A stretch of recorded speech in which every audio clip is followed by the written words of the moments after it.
Hi, this is Jerry. Thank you for popping in to visit my YouTube channel. Okay, the reason I'm here today is to give an explanation of these birdhouses that we built. When I say we, I mean Ray and myself. Ray's a retired fireman, and I'm an ex-policeman, so we have well, we live in West Virginia, and we'd have to drive a long way to get any work that paid anything.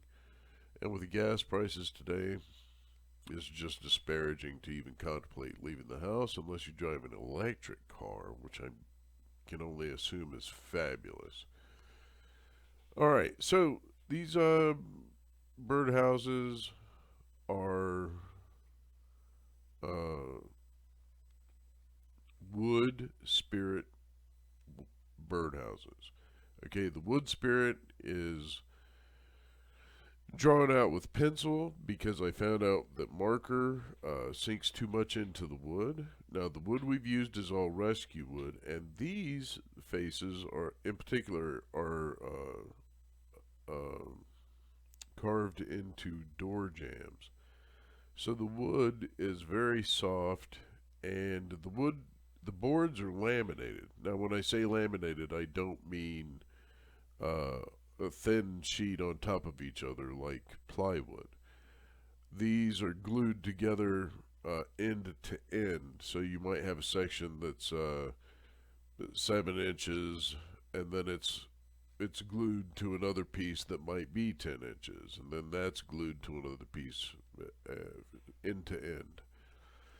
So it was difficult to get good wood grain, and I love wood grain. So normally this would have been something to show off the wood grain, but because it wasn't, uh, we decided to go with dyeing the pieces. So anyhow, uh, it's easy to see the dyes we used. Some of the dye is leather dye, some of the dye is RIT dye, and for clothing or fabrics. And uh, the boards were pretty thin. They were about a half inch thick. So with most of the faces, what I decided to do was add a nose.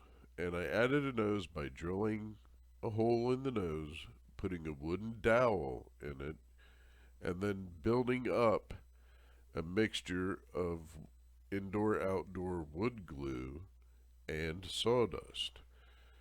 So they were able to cure firm and secure, so we haven't had any problems with them chipping or anything like that. They're not very smooth, and I could have run a sander over them, but I chose not to because it's not like they're going to be coming apart. And quite frankly, when you're looking at a piece like this, it's the texture that draws the eye and the imagination.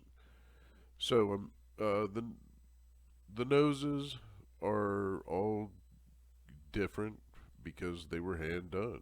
All the faces are a little bit different because they were hand done. Uh,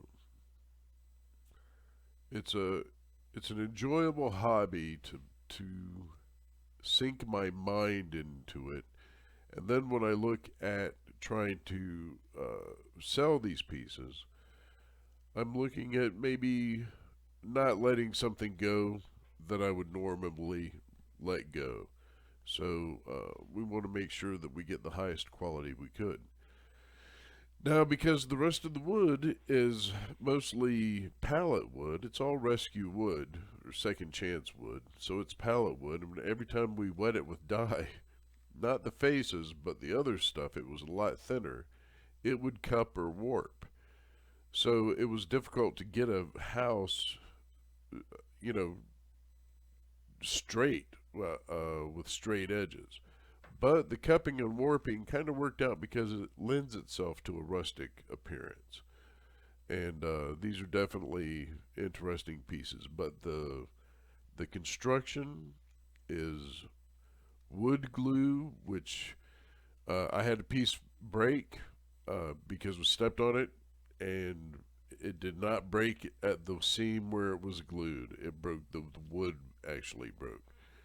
So the wood glue is very strong, and the wooden dowels that we use to secure them give a cross section uh, as far as a like a mesh to secure the items even further. I think we could have done it all with glue, but with the absence of nails, if the glue fails in the future, I'm pretty sure the wooden dowels will keep it held together. And that's about it. The I enjoyed making these, and I look forward to making some more.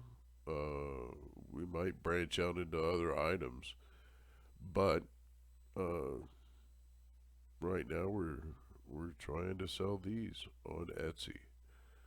So, guys, if you enjoyed the video, please give me a like. If you have tips for me, give me some tips. Thanks for stopping by.